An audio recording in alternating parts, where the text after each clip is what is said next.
TJ Melchert is with us. Good morning. Yeah, good morning, gentlemen. It's good to be here. Good morning, gentlemen. It's good to be here. There we go. Yeah. You want me to hold this? No, No, that's you're what good. happens when you move it. Okay. You're a little taller than the previous guest. Yeah, I can kneel down. You're in today to discuss MnDOT's response to the storm. Yeah. According to my tabulations here, I counted 18 intersections with traffic lights. Okay, in town? Yeah. But I don't know the number off my head. From the airport to BSU, south to Senex at Highway 2, and then post office and Dave's Pizza. Yeah. How many of those 18 were impacted? I mean, they all lost power, Yeah, obviously, but They were all impacted in different ways. And in fact, the way that power reaches the signals is different as well. You may have noticed that some of the signals stayed on, and that's because they have a longer battery backup. Oh, wow. Typically those are like the higher priority or the higher speed signals where there's more happening at that intersection. But the other ones are just on the regular power grid. And so when the signals were completely black, they were in a blackout phase. There was no power that's going to it. It makes it an uncomfortable situation. we all forgot that for we're everyone. supposed to be a four-way stop. Well, sometimes you just didn't notice. Yeah, and so some folks were coming up into it, treating it as a four-way stop, and some were just driving through. But you do treat it as a four-way stop. Yeah, so whether it's blinking, whether it's flashing red, or whether it's a blackout, you want to treat it as a four-way stop. That's the way to do those. So once power came back, Yep. do they just start working? So No way. some of them may, and some of them may have some issues with the wiring and the cabinets and things. You may have noticed a lot of the signals were twisted as well. So it wasn't just that they had lost power. Did they spin, or did the pole actually just move? So they spun at the base where they're the cement footings. That's where it spun inside the ground. And so so the last couple of days, or the couple of days after the storm, the bridge crews are out and helping our sign crews and to re-pour all of those fittings. So to get them back in place, to spin them back and then to re-pour the footings. That shouldn't happen. It's not normal. Well, it's actually kind of worked out. They didn't blow over. They're still intact. You just got to put them back in the spot. And Yeah. But it wasn't just you counted what'd you say, 13, 19, 18? Yeah, so there's a lot of signals. Yeah.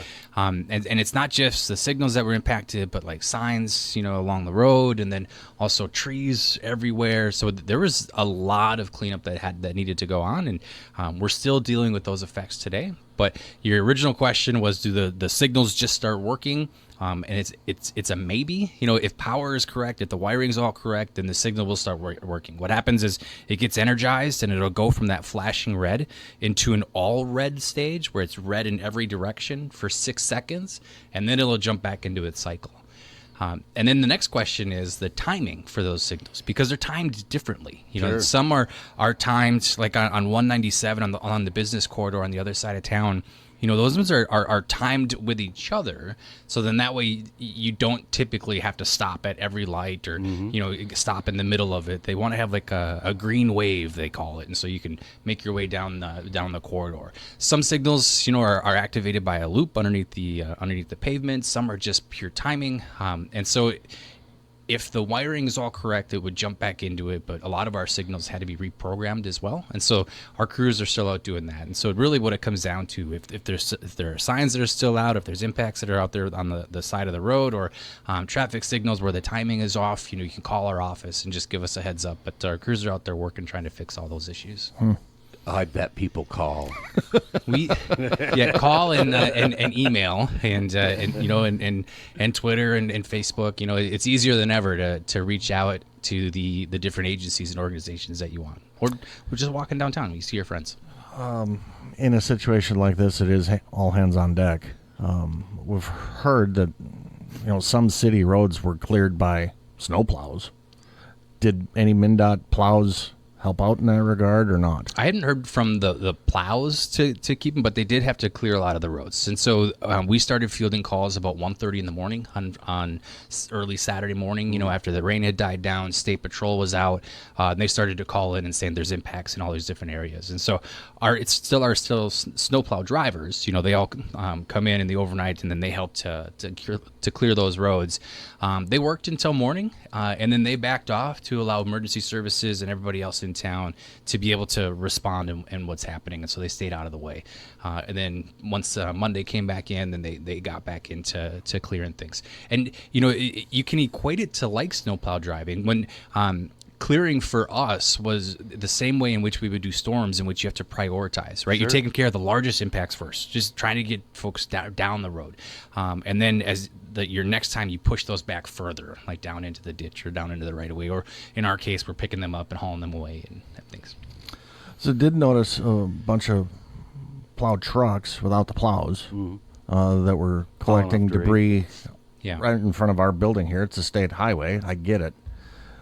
It's out of the city limits technically, so you got some county people saying, hey, the county's not coming to my spot, but here MnDOT's. What do you guys have to do along a state highway in the right of way? So we would have to clear all of those impacts as well. And so the same thing in town where they said that folks can put trees and brush on the sides of the road. We saw that happen on the highways. And so we've been clearing those, 1, 2, sometimes 3 passes to get through those.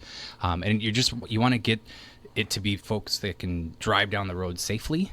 First it's the driving lanes that you're focused on, and then you start pushing out those shoulders, and then you start clearing out the actual right of way down in the ditches and stuff. That's kind of the last step for it, and that's kind of where we're focused here at this point. But there's still just out by my house, I just saw some crews that were picking up trees on the side of it. They'll be doing that for a while. Is that MnDOT along Highway 2 here by the 71 Yep. off-ramp? Yeah.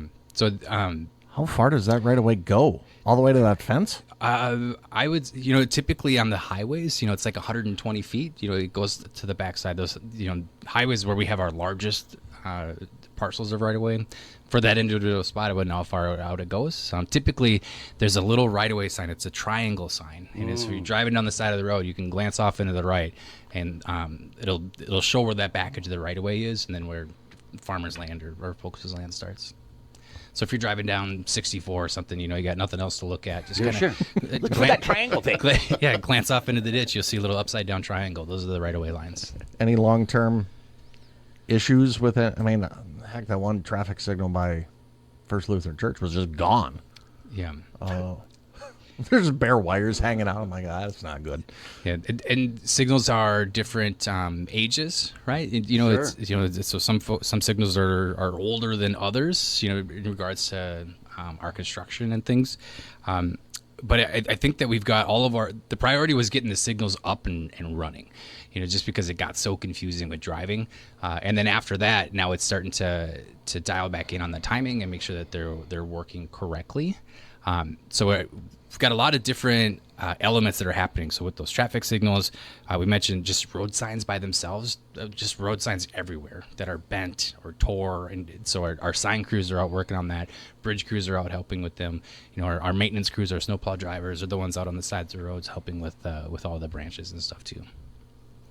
Were those road signs intact, just poles bent? Or do you have to get new signs? It all depends, on whether that sign is salvageable or destroyed. And it used to be all of the signs, were made in each of their districts. We do have a sign shop, but now, it's been co-located. So now the signs are physically made down in the metro, and then they get shipped up here. But it's our sign crews that are still out working with those. But so if it's salvageable, they'll do that. But a lot of them, we're just the poles are completely bent over, or trees had fallen on them, and then they're just bent into disrepair, and they just got to be removed out.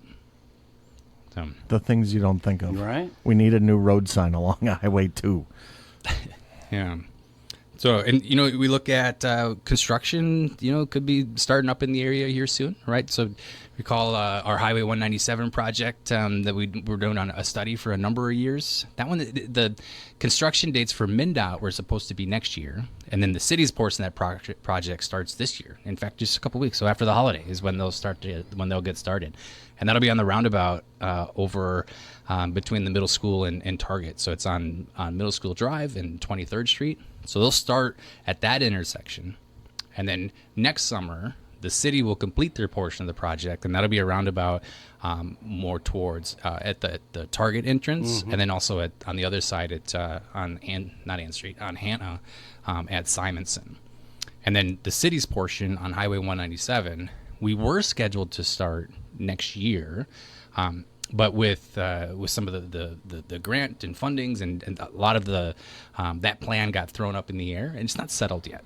So Gotcha. There's a chance that MnDOT could start their portion next year, but it also could get pushed to the following year. So our engineers are still in that planning stage and trying to figure out that staging and how it's going to work, because it also has to work together with the city. Sure. They can't just plug up everything. It's got to be done as part of a larger plan. So that way we've got a plan for traffic to get through.